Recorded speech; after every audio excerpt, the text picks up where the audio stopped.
93% of people spend their final hours wishing they had said one thing sooner. Not "I'm sorry," not "thank you." Just 3 words: "I love you." And here's what's quietly remarkable. The Buddha identified this exact ache 25 centuries before any survey could measure it. Every loss you carry has hidden inside it something it was always trying to teach you. Today, I'll show you what that is.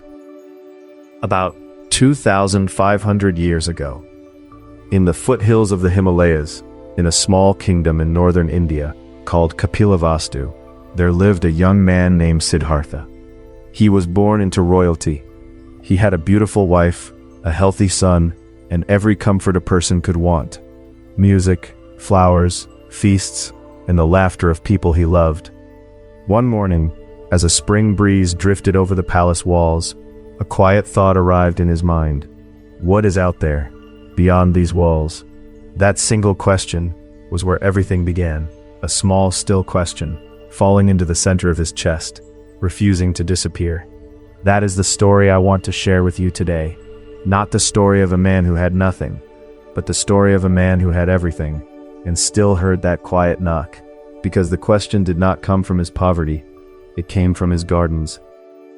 Siddhartha's father, King Suddhodana, loved his son deeply, but his love held a quiet fear.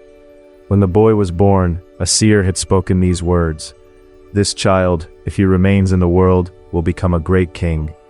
But if he ever witnesses the suffering of life, he will leave everything behind and become a wandering monk."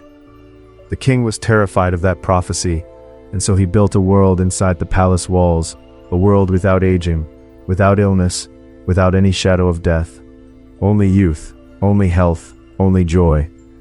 But one morning, Siddhartha left with his charioteer, Channa. The first thing he saw was an old man. His back was deeply bent. He leaned on a walking stick, moving each step as though the ground itself resisted him. Siddhartha could not look away. "What has happened to him?" he asked. Channa answered quietly, "He has grown old. Every person in time becomes this." Siddhartha said nothing. On another day, he went out again. This time he saw a man lying at the side of the road, breathing in sharp, ragged gasps, his face pale, his body wasted thin. "And him?" Siddhartha asked. "He is ill," Channa replied. "The body can be taken by sickness at any time. No one knows when." Those words settled into Siddhartha like a stone into still water. On a third journey, outside the walls, he saw something he could not unsee. A figure lay motionless at the roadside. The people around it were weeping, crying out in grief.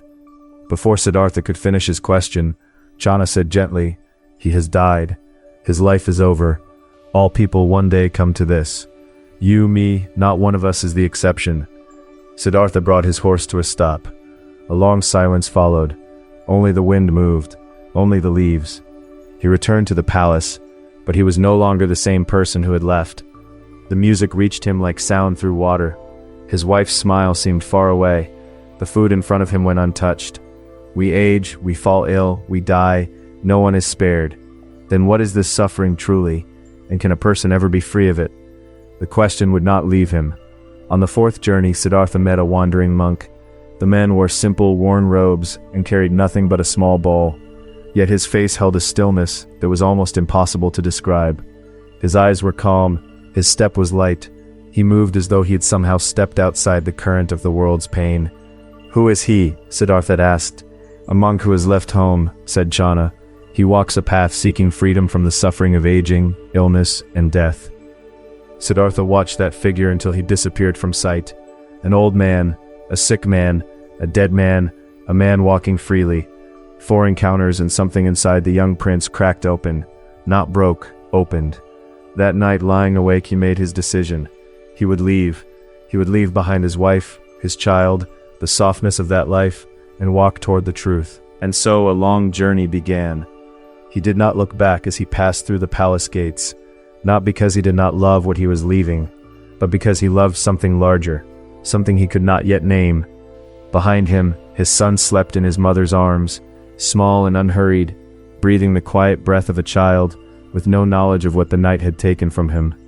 The horse's hooves fell silently on the dark road, as though even the earth understood that something had shifted, that a man was walking out of one life and into the long, uncertain country of becoming. The four sights Siddhartha witnessed outside the palace gates, old age, sickness, death, and the wandering monk, are known in Buddhist tradition as the Four Encounters. But this is not simply a story about a young man who was afraid of death and went looking for answers. There is a deeper question living inside it. Why was Siddhartha so utterly shaken by what he saw? Because inside the palace, those things had been made invisible. His father, trying to protect him through love, had hidden every trace of suffering. No aging, no illness, no death. Only beauty, only warmth, only the illusion of permanence. But hidden things do not disappear. They only become unseen, and what we cannot see, we slowly come to believe should not exist, that it is wrong, that it is other, that it is something that must be kept far away, and there lies the root of suffering. Death is not frightening because death itself is monstrous. Death is frightening because somewhere inside us, we have quietly decided that death is an exception, something that shouldn't apply to us, something we can hold at arm's length. When it draws near, it strikes us not like a familiar thing, but like a violation. In other words, it is not death that causes suffering, it is the belief that death should not happen that creates the pain. No matter how beautifully the king arranged the world inside the palace, Siddhartha would one day have to step outside it. No matter how carefully we arrange our lives to exclude aging and illness and loss, life moves steadily in that direction anyway. The hiding doesn't protect us. It only makes the moment of facing it more devastating. So what could have been done differently? The monk offers one quiet answer. He had not made aging, illness, and death disappear. He had looked at them, directly, honestly, and had somehow found a way to walk forward with a still heart. He had seen what is real, and he kept walking. Let me ask you something. Do you hold death somewhere in your mind as a thing that belongs to someone else's story? You know, in the way that everyone knows, yes, of course, death comes for all of us. But is that knowledge alive in you today? When you notice a parent slowing down, when you sit with someone who is ill, when a death notice arrives in your inbox, does it land as something that is also truly yours? What we call I is a temporary gathering of conditions. This body, this mind, this particular morning, they exist because certain things have come together. There is no guarantee those conditions will hold through tomorrow. The idea that a fixed, unchanged me will simply go on, that is the palace, a beautiful construction, but still a construction. What shook Siddhartha to his core was not weakness, it was the moment the map he had been handed was revealed to be incomplete. Aging, illness, and death were not distant lands, they were the very road he was already on. That shaking became his starting point. Fear turned into a question, and questions, unlike fear, can move us forward. So perhaps the first thing we can do is not try to answer the question, but simply let ourselves be shaken by it. Not to collapse, but to feel the ground shift beneath us, the way Siddhartha must have felt standing outside those gates. The warm palace light fading behind him. A man who had been given everything, suddenly holding a map with no roads on it. That moment of standing in the open, without the palace walls, that is not the end of something, that is where practice begins.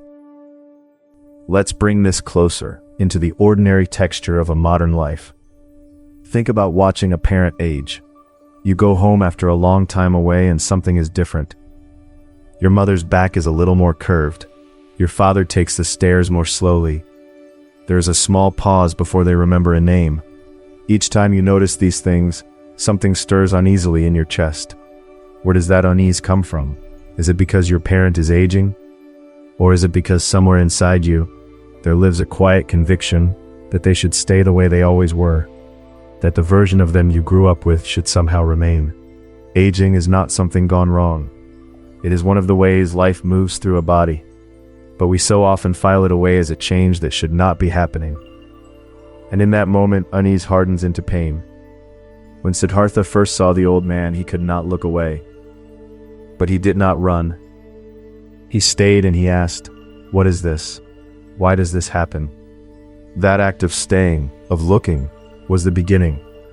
Looking directly at a parent's aging is hard, but it can also be the first time we truly meet them as they actually are right now, not as they were.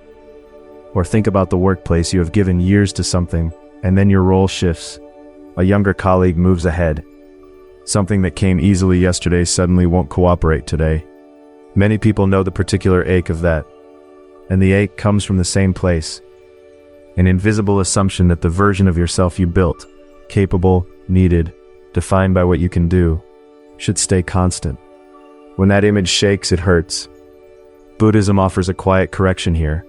What you think of as who you are has always been something that arose in relationship, shaped by circumstances, by others, by time. The you of yesterday and the you of today are not the same person. That is not a loss. That is what it means to be alive and moving. And then there is facing death directly. You lose someone you love, or your own body brings you news you weren't ready for. And the question rises, why me? Why this? Why now? But what Siddhartha's charioteer said at the side of the road was not cruelty. It was the most equal thing a person can say. Not one of us is the exception. When we keep death outside our story, its arrival feels like an injustice, an invader breaking through a door that was supposed to hold. But when death has always been allowed a quiet place inside the story, it looks different. It is no longer the enemy at the gate. It becomes something more like a companion on the same road. The monk Shunryu Suzuki used to say that his teacher was always dying, and that watching this was the greatest gift he ever received. Not because it was easy, but because it slowly dissolved the wall he had built between himself and the fact of endings. That wall is expensive to maintain. Every time something shifts, a body, a role, a relationship, we spend enormous energy pushing back against what is simply happening.